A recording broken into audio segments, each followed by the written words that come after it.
I'm Cody, and this is the Retro Bistro. Now, you've clicked on this video because you know the Game Boy Color had one issue. It didn't have a lit screen. You've got all these beautiful colors and all these awesome games, but you can't see them. Today, we're going to fix that.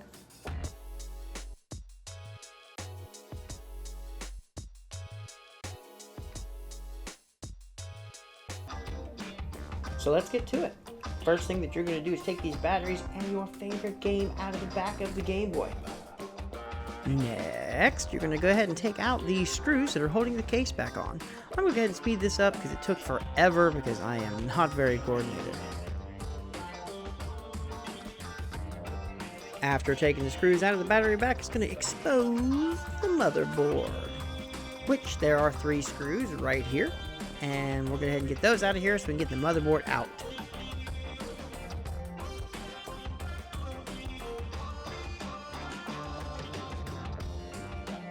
Don't forget this ribbon cable. There are 2 clips on either side, right there, and right there, maybe right there. And then you use that little screwdriver to pull it on out. Now you gotta be careful, be easy, it doesn't take a lot of force. Now the ribbon cable is loose, I'm going to take out the motherboard, exposing the screen. Next thing you're going to do is go ahead and take in little buttons out. It helps to have a little Tupperware container to throw all that stuff in so you don't lose it, because I do. I lose things all of the time. So that really helps.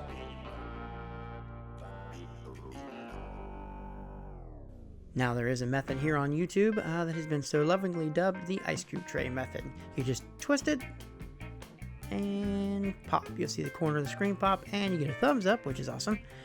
Now here on the corner, it does give me a little bit of an issue, so you do sometimes have to pry it, but you really have to be careful. Once you get the glue broke loose, it doesn't give you much trouble though. Oh, there's the screen. I don't know why I felt the need to show you the screen, but there it is.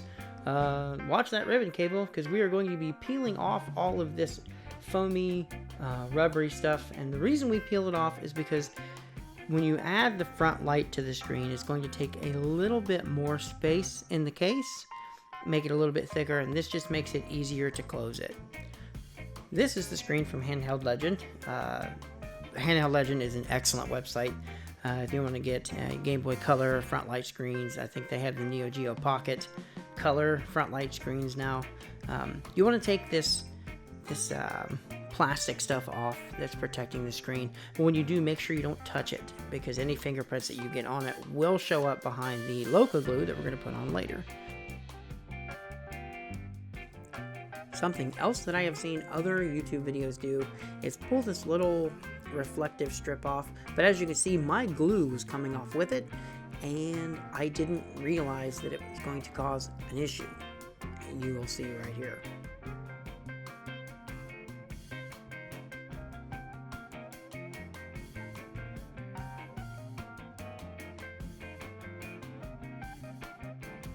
And there's the issue. So pay attention and be careful. Next, we'll put on the loco glue in an X pattern on the smooth side of the backlight. This stuff dries super clear when exposed to UV light, and that is what keeps your screen from looking washed out. Next thing you want to do is check to make sure there's no dust or garbage on the screen. If you do, and you put it into the loco, it is there forever, and it will bug you, because I know it'll bug me. Now I use a little bit of super glue on the LEDs to keep them in place, but you will see here in a little bit where that came back to bite me. You're going to want to put your screen face down in the loco and use a very light amount of pressure and wiggle it around to make sure you get your air bubbles out and to make sure everything is spread evenly and all the way across the screen.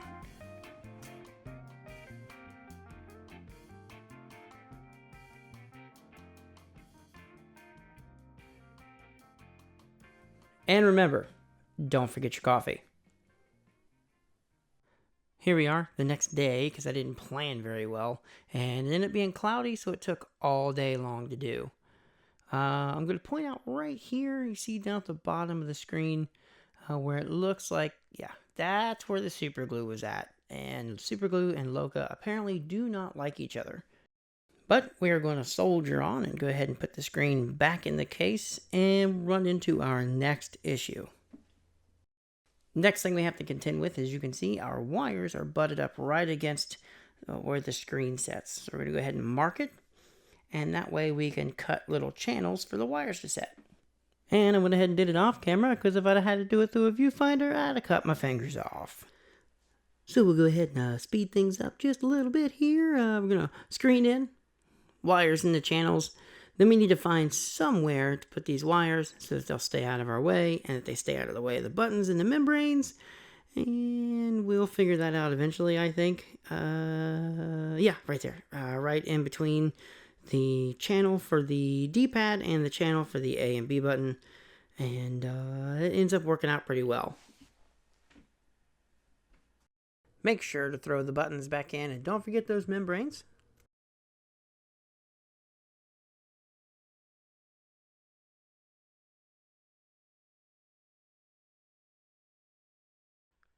Buttons in, membranes in, and then next is the power switch. Make sure it is flipped in the correct orientation. As you can see right here, it is clearly not in the right orientation, and I'm about to find that out as soon as I put the motherboard in. Slide the ribbon cable in, make sure you latch it down.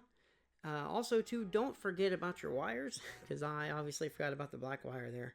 Pull the black wire out and make sure that everything is out of the way, and check your power switch. Check your power switch. Check your power switch. Oh, you know what? It's gonna fall out anyway.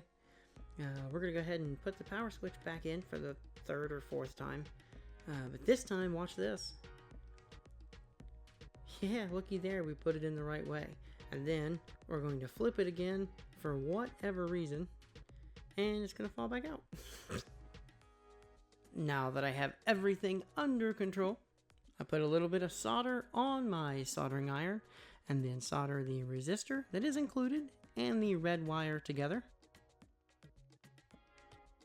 Then I move on to putting it to the top left point on the left side of the C22 capacitor.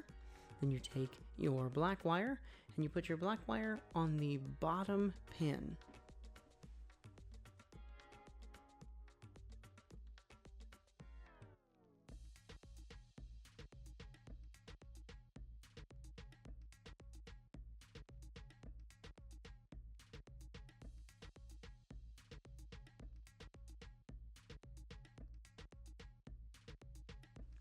Now, I'm putting down a little bit of Kapton tape to pin the wires down to the motherboard, and this is purely aesthetic. This is not necessary, but it does make things look a little bit neater, and it also helps keep the wires out of the way when you go to put things back together. Time to button things back up, see how she turned out.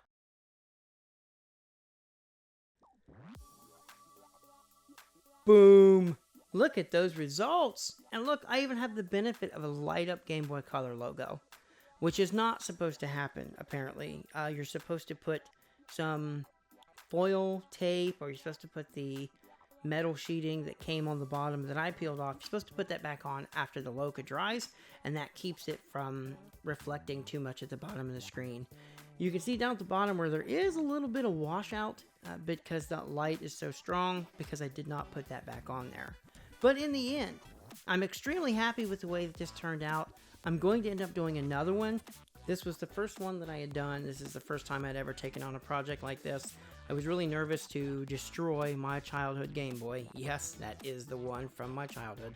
But now that I've got one under my belt, I feel a little bit more comfortable. I may order another one, maybe a beat up one off of eBay, do a shell swap, and then add a front light to that one, and see if we can't do any better the next time around. But until then, make sure to like, comment, and subscribe. Thanks again for checking out this video and watching us do this, and we will catch you on the flip side.